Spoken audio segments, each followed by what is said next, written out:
Oh, cerita ini sudah Anda sampaikan di DPR. Oh, sudah. Sangat sudah. Saya Menurut hari Anda ini. kenapa sih kok berlarut-larut dari umur 3 kemudian 14, 11 tahun, sekarang Mau 50. 50-an, oke. Kenapa baru sekarang Anda bersuara? Apakah menunggu yang lain juga mendukung cerita Anda? Atau yang saya katakan ke Pak Zainul tadi, yang dihadapi ini orang kuat atau seperti apa? Jujur saya sebenarnya takut. Takut. Kami semua takut. Kemarin di Komisi 3 aja saya lihat mukanya Jansen tuh merinding semua. Ada di situ. Ada. Ngelihat mukanya aja tuh merinding. Trauma. Ya, batin banget. Traumanya tuh udah rasanya di sini. Merinding, ketakutan, kayak saya tuh ngelihat hantu, tapi saya nggak takut hantu. Padahal sudah Karena 30-an tahun nggak ketemu orang itu. iya, betul. Saya nggak pernah ketemu lagi. Hmm. Terus udah gitu, apalagi di mana dia membela diri, aduh luar biasa. Kenapa membela dirinya gimana? Kan Pak Jansen membela diri semua itu adalah bohongan, termasuk Pak Tony. Gak ada yang bilang di saat memperagakan video lagi senang-senang, foto lagi ulang tahun, foto di Borobudur lagi senang-senang. Semua itu adalah minta imbal balik. Mau senang-senang jalan-jalan dengan syarat jangan jatuh. Latihan, senyum selalu, pokoknya perfect kita. Oh, artinya aktivitas yang menyenangkan itu memang benar adanya. Adanya, tapi setahun sekali. Dan Oke. itu jika anak-anaknya lagi liburan sekolah datang. Anda disekolahkan? Oh tidak. Saya Hanya dengar ada sekedar. sekolah Iya. yang dilakukan di Sekolah tempat. kan hanya sekedar membaca menulis itu di tribun. Bukan berarti di sekolah normal ya. Formal pada umumnya bukan. Soal cerita yang kemudian harus makan kotoran gajah ya? Ya, itu siapa? Butet. Anda atau Itu Butet, bukan. Itu Oke. bernama Butet, teman kami disetrum langsung. juga begitu ya? Ya, itu Vivi. Kalau kejadian Vivi kan saat itu di safari. Mm-mm. Kalau untuk makanan di sirkus, memang Butet itu makan kotoran gajah, ya kami juga lihat. Oh, Dan Anda ya, menyaksikan ya, Bu Rita ya? betul. Terus satu lagi saya cuma mau bilang, seperti Ida contohnya. Ya. Saya, Ida, itu orang tua mencari. Mm-mm. Orang tua saya mencari, kan katanya kali jodoh. Ini saya jelaskan. Itu apa yang kata Pak Tony. Katanya dikali jodoh, tapi kalau orang tua saya mencari, orang tua Ida kok mencari. Di saat Ida sehat, diumpetin. Di saat saya sehat, diumpetin. Saya lupa Ida umpetin di Pondok Indah atau di Safari. Kalau saya ingat, umpetinnya di Pondok Indah.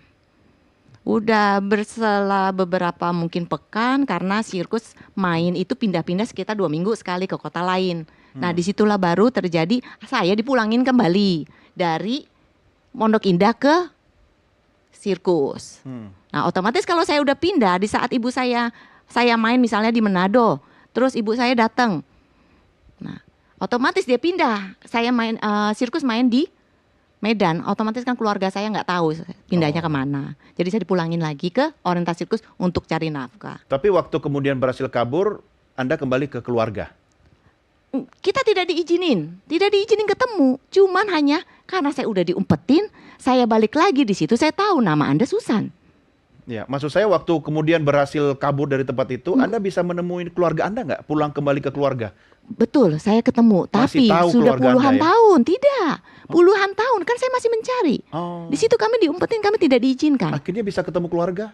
Gimana? Setelah rumah tangga saya hancur, itu baru ketemu. Gak lama kemudian kan saya nggak panjang ketemu dengan mama saya, udah almarhum. Oh. Cuman hanya bilang kalau saya diambil dengan Tony Sumampau beserta istri Cilien Hong, disebut di situ Ibu Yani, istrinya dari Pak Tony Sumampau. Nah itu yang mengambil saya, bahkan saya tanya akta lahirnya mana. Sama kedua orang itu, suami istri. Punya akte kelahiran? Punya akta lahiran, tapi sama Pak Tony yang belum saya terima sampai detik hari ini.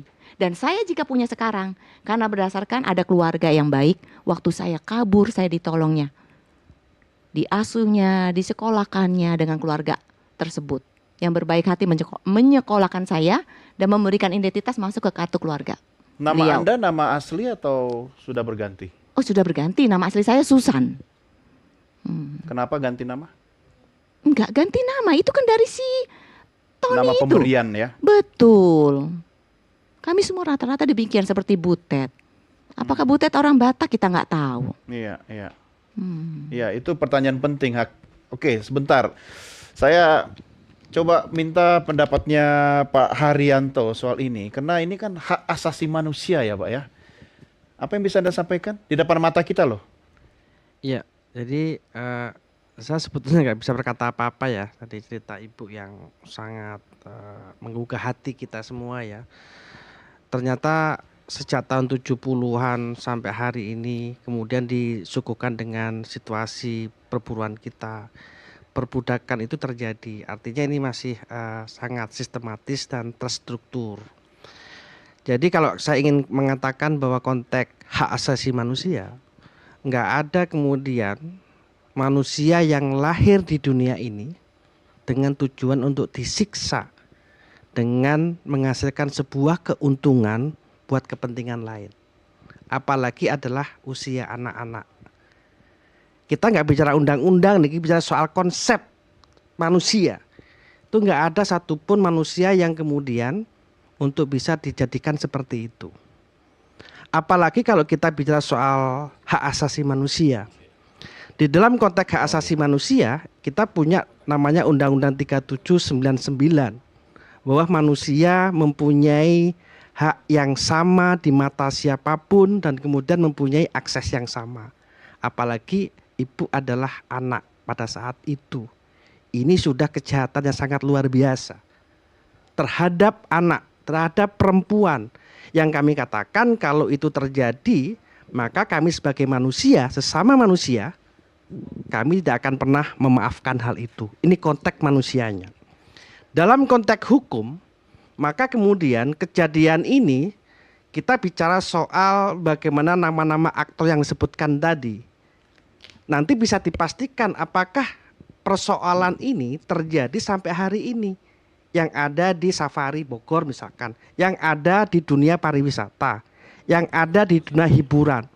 Saya sangat berharap dengan kesaksian ibu ini kemudian akan menambah kekuatan perempuan-perempuan yang lain untuk bisa bersuara. Karena kami punya keyakinan dimanapun pasti ada seperti ini. Maka kemudian kalau itu terjadi, maka ini menjadi salah satu ibu yang bisa membuka persoalan gunung es dari ibu kemudian bisa terbuka. Itu satu hal. Yang ketiga adalah, kukatakan soal konteks hukum tadi.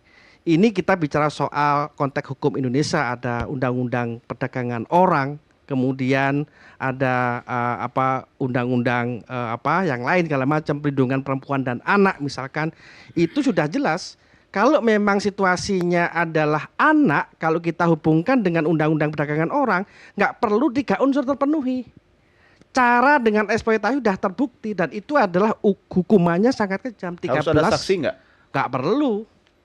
Ketika ibu kemudian saksinya ibu sendiri, nggak perlu kemudian memberikan saksi segala macam, karena anak yang sudah kemudian dengan proses dan tujuan eksploitasi nggak perlu dilihat caranya.